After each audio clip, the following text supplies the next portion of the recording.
ನಮ್ಮ ದೇವರು ಕರ್ತನಾದ ಯೇಸು ಕ್ರಿಸ್ತನ ನಾಮದಲ್ಲಿ ಅನುದಿನದ ಆಹಾರ ಪ್ರಿಯರಿಗೆ ಪ್ರೀತಿಯ ಶುಭಾಶಯಗಳು. 2025 ಏಪ್ರಿಲ್ ತಿಂಗಳ 17ನೇ ತಾರೀಕಿನ ಗುರುವಾರದ ದೇವರ ವಾಕ್ಯವು ಮೇಲಕ್ಕೆತ್ತಲಾಗಿದೆ. ಆತನು ಅವನ ಬಲಗೈಯನ್ನು ಹಿಡಿದು ಮೇಲಕ್ಕೆತ್ತಿದನು. ತಕ್ಷಣವೇ ಅವನ ಪಾದಗಳು ಮತ್ತು ಕಣಕಾಲುಗಳ ಮೂಳೆಗಳು ಬಲಗೊಂಡವು. ಅವನು ಜಿಗಿದು ನಿಂತು ನಡೆದನು. ದೇವರನ್ನು ಸ್ತುತಿಸುತ್ತಾ ನಡೆಯುತ್ತಾ ಹಾರುತ್ತಾ ಅವರೊಂದಿಗೆ ದೇವಾಲಯವನ್ನು ಪ್ರವೇಶಿಸಿದನು. ಅಪೊಸ್ತಲರ ಕೃತ್ಯಗಳು 3, 7 ಮತ್ತು 8. ದೇವರು ಯಾವಾಗಲೂ ನಮ್ಮನ್ನು ಮೇಲಕ್ಕೆತ್ತಿ ಸ್ಥಿರವಾಗಿ ನಿಲ್ಲುವಂತೆ ಮಾಡುವವನು. ಆತನು ದುರ್ಬಲವಾದ ಮೊಣಕಾಲುಗಳನ್ನು ಬಲಪಡಿಸುತ್ತಾನೆ. ಆತನು ನಮಗೆ ಜಿಂಕೆಯ ಕಾಲುಗಳನ್ನು ಕೊಡುತ್ತಾನೆ. ಹಬಕ್ಕೂಕ 3:19. ಆತನು ನಾವು ಎದ್ದು ತನ್ನ ಬಲದಿಂದ ನಡೆಯಬೇಕೆಂದು ನಿರೀಕ್ಷಿಸುತ್ತಾನೆ. ಕೆಲವೊಮ್ಮೆ ನಮ್ಮ ಪಾದಗಳು ಜಾರಿ ಬೀಳುತ್ತವೆ, ಆದರೆ ಬಿದ್ದ ಸ್ಥಳದಲ್ಲಿಯೇ ಇರುವ ಮರಕ್ಕಿಂತ ಭಿನ್ನವಾಗಿ ಒಬ್ಬ ವ್ಯಕ್ತಿಯು ಮತ್ತೆ ಎದ್ದೇಳಬೇಕು. ನೀತಿವಂತನು 7 ಬಾರಿ ಬಿದ್ದರೂ ಮತ್ತೆ ಎದ್ದೇಳುತ್ತಾನೆ ಎಂದು ಸತ್ಯವೇದವು ಹೇಳುತ್ತದೆ. ಜ್ಞಾನೋಕ್ತಿಗಳು 24:16. ನೀವು ಎದ್ದೇಳಲು ಬಯಸಿದರೆ ದೇವರು ನಿಮ್ಮನ್ನು ಮೇಲಕ್ಕೆತ್ತಲು ಉತ್ಸಾಹಕನಾಗಿದ್ದಾನೆ.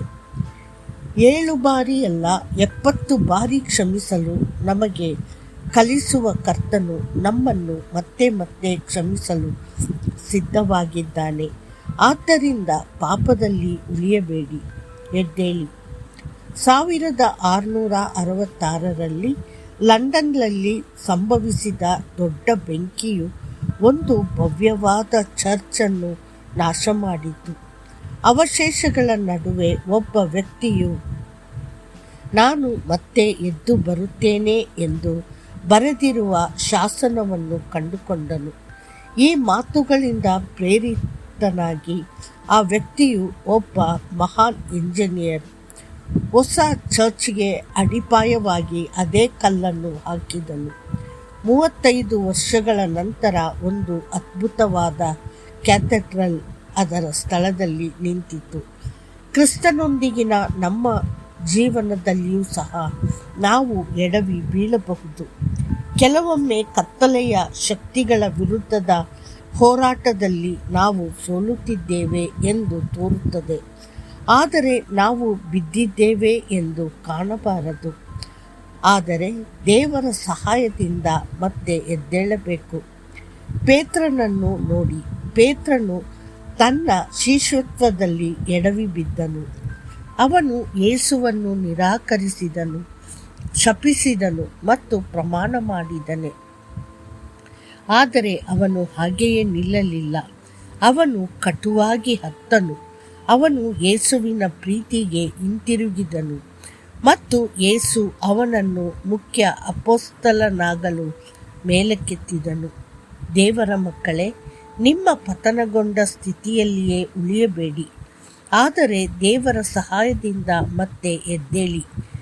ಕರ್ತನು ನಿಮ್ಮನ್ನು ಸ್ಥಾಪಿಸುವನು. ಮತ್ತಷ್ಟು ಹೆಚ್ಚಿನ ಧ್ಯಾನಕ್ಕಾಗಿ ನಾನು ಏನಾಗಿದ್ದೇನೋ ಅದು ದೇವರ ಕೃಪೆಯಿಂದಲೇ ಆಗಿದ್ದೇನೆ. ಆತನು ನನಗೆ ಕೊಟ್ಟ ಕೃಪೆಯು ವ್ಯರ್ಥವಾಗಲಿಲ್ಲ, ಯಾಕೆಂದರೆ ನಾನು ಅವರೆಲ್ಲರಿಗಿಂತ ಹೆಚ್ಚಾಗಿ ಪ್ರಯಾಸಪಟ್ಟೆನು. ಆದರೆ ಅದು ನಾನಲ್ಲ, ನನ್ನೊಂದಿಗಿದ್ದ ದೇವರ ಕೃಪೆಯೇ. 1 ಕೊರಿಂಥದವರಿಗೆ 15:10. ಕರ್ತನು ನಿಮ್ಮನ್ನು ಆಶೀರ್ವದಿಸಲಿ. ಆಮೇನ್.